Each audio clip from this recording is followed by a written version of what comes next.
So I don't know if you knew this. Essentially, there's a new Gamergate going on in the world. And instead of feminist frequency, we now have the new big bad, which is known as Black Girl Gamers, an organizations whose, in my opinion, sole existence is to extract money from race-guilty corporations. In my opinion, a organization that does nothing good, that adds no value to society, and has no real business case to exist. And thus, they are flailing in the wind now that they've been discovered, and people are asking questions about their potentially discriminatory hiring practices, which, in my opinion, are very discriminatory.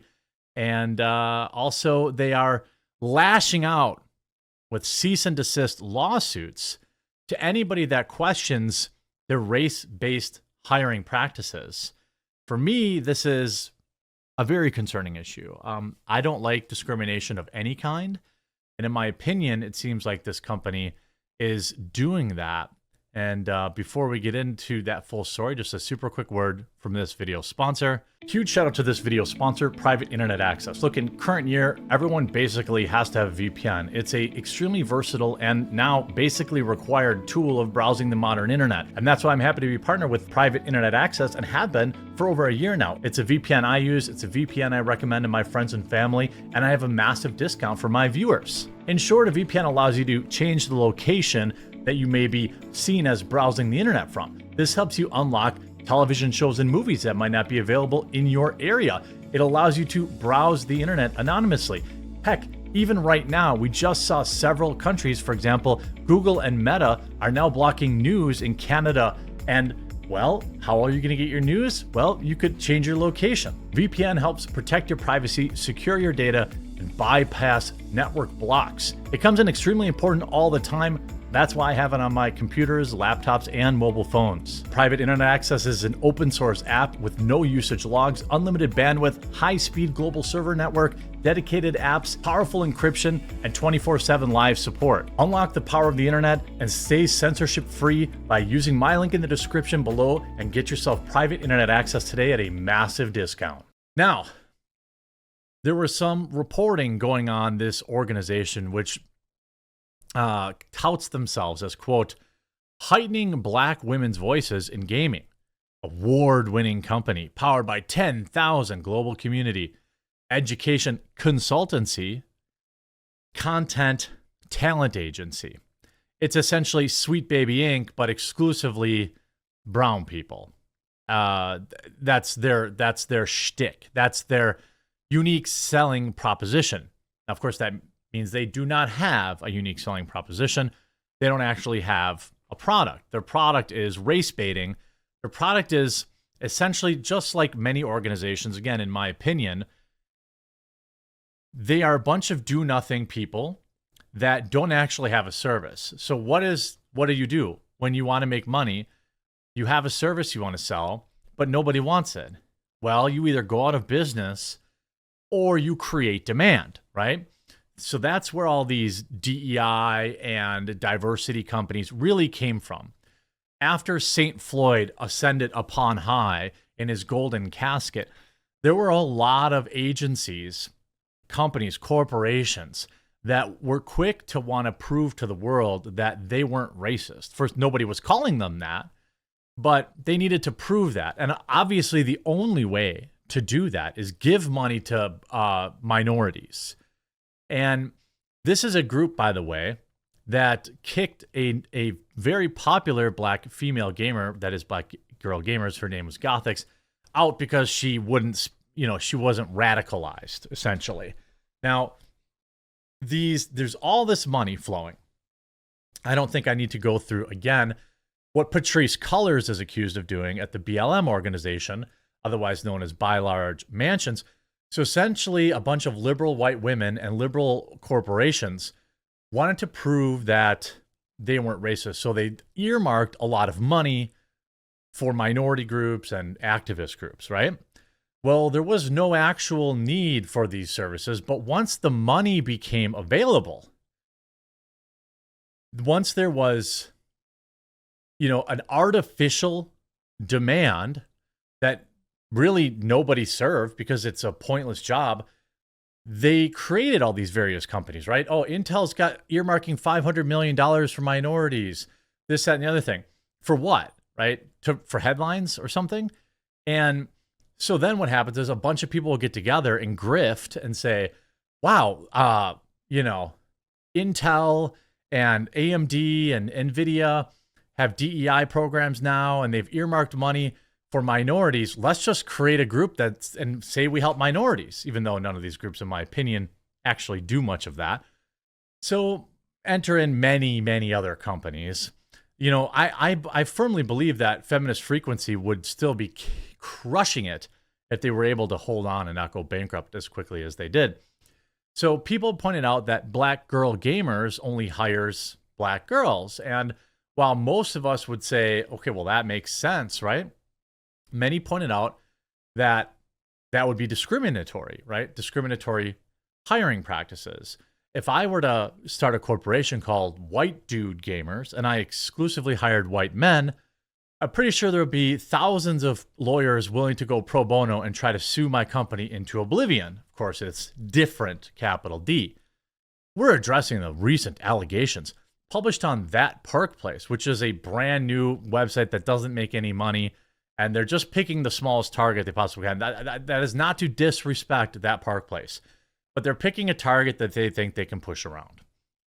Published on thatparkplace.com about discriminatory hiring practices within Black Girl Gamers. These claims are false and were made without prior fact-checking or verification from us or our representatives. Black Girl Gamers operates as a contracting organization that collaborates with both freelancers and content creators from all backgrounds to work on various projects and initiatives to amplify underrepresented voices in gaming and make the community more inclusive. Anytime somebody mentions the word inclusive, anytime somebody wants to make things more inclusive, that means they just want to push out white males in general. They'll tolerate white women as long as they toe the line and they say the mantra, right? So we have also included representation of all genders and backgrounds in our content, at our events, and our marketing consultations and research projects, some of which are probably not disclosed due to NDAs. What? A company has NDAs? Oh, that's a totally unfair practice. Why would this company have NDAs? That's crazy. Nobody's ever done that before.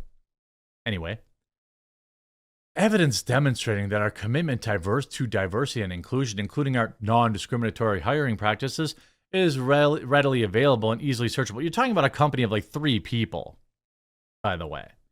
You're not talking about some super huge mega corporation. Nobody knows who these people are outside of their tiny little Twitter communities. That's it. Nobody knows who these people are. Nobody cares about what they do. Nobody in the industry knows or cares about them. They've done nothing. They will do nothing. Their company will go down in history as being forgettable. No one will remember them. Okay? That's the reality of companies like Black Girl Gamers, Sweet Baby Inc., all these companies that popped up when the St. Floyd, money became available, and they were like, yeah, definitely, we can, we like black people too, or we like minorities. Money, please. Money, please. We will pursue, upon discovering these false and defamatory allegations, we have taken steps to obtain legal counsel and take action against the publication and journalists, as well as subsequent content creators who have reshared the false allegations. Okay, well, Black Girl Gamers, I look forward to your letter. Let's you pick on somebody who doesn't make 7 cents a month on AdSense on a brand new website. It's my opinion that Black Girl Gamers are a bunch of idiots. Everybody in this organization is trash, in my opinion. In my opinion, they are grifters. In my opinion, they steal money from people and provide no real service, in my opinion. Just my opinion, though. I'm not saying that that's a fact. I'm just saying, in my opinion, if you're involved with this organization, I believe you are probably very stupid, in my opinion. In my opinion, if you're a part of this organization, you wouldn't have gotten anywhere in your life if you weren't propped up artificially by companies like Twitch and in other insane, useless race grifting organizations, in my opinion. We will continue to pursue further action against anyone who persists in spreading false and defamatory information about Black Girl Gamers, its founder, its contractors, and its partner. We'll see about that. Black Girls Gamers announced legal action against entertainment news outlet That Park Place. If you've ever been to their website, it's clearly like a website of just like one dude. This is the website. This looks like a website that, a lot of us maybe would have put together in our very first website. Again, I'm not trying to disparage the company or the work that they're doing. I have no idea who they are, who runs it, but this is not, you know what I mean? Like, this is not some super huge mega corporation. They have a couple of ads that they probably make 10 cents a day on. Okay? That's why they can't stand up and fight against this legal request. The latest escalation of the ongoing Sweet Baby Inc. discourse, video game diversity consultation company Black Girl Gamers have announced their intent to seek legal action. As far as I know, they also received a cease and desist. They followed through with it. As far as I know, I could be wrong. I'm pretty sure I saw somewhere that they followed through with this, that they actually filed a cease and desist against this little tiny website who has no money or resources to defend themselves.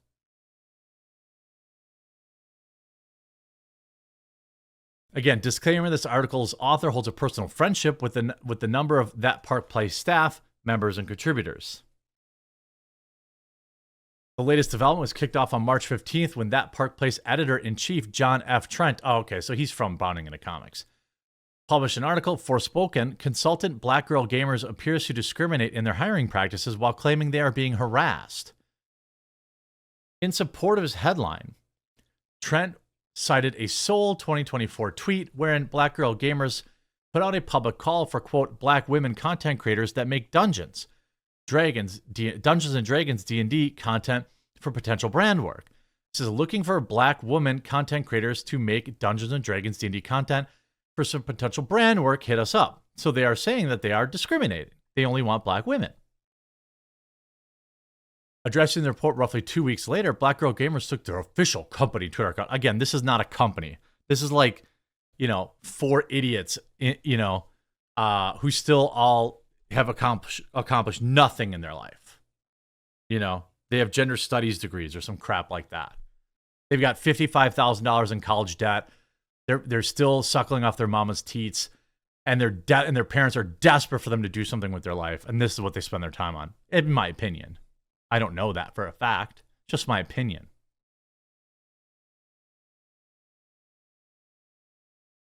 So then they put out this Spurgfest again for this, addressing the legal threat in its own coverage of the announcement. Trent provided a disclaimer asserting that That Park Place has written about the public interest story involving public entities as part of a good faith journalistic effort. That Park Place at the time of the publication, and to the best of our knowledge, has never received any request, edit for redaction, modification, or deletion of articles. I mean, as far as I know, they got a cease and desist too. I mean, it's these people need to, people need to tell them to go pound sand. If the people at That Park Place need money for legal defense, I'm happy to organize something with them. I'm happy to, mobilize. Black Girl Gamers claims to be 100% minority owned. So how do you hire white people? I like how they're like, we have 120,000 online followers and $200,000 put in the pockets of our members. Wait, why are you promoting that? When they say 10,000 members, what do you have, 10,000 people in your stupid Discord? These people have this insane sense of self-worth. And it's wild. In my opinion, it's an organization of trash people who have always been trash, and they're doing trash work in a trash world. Hope you enjoyed.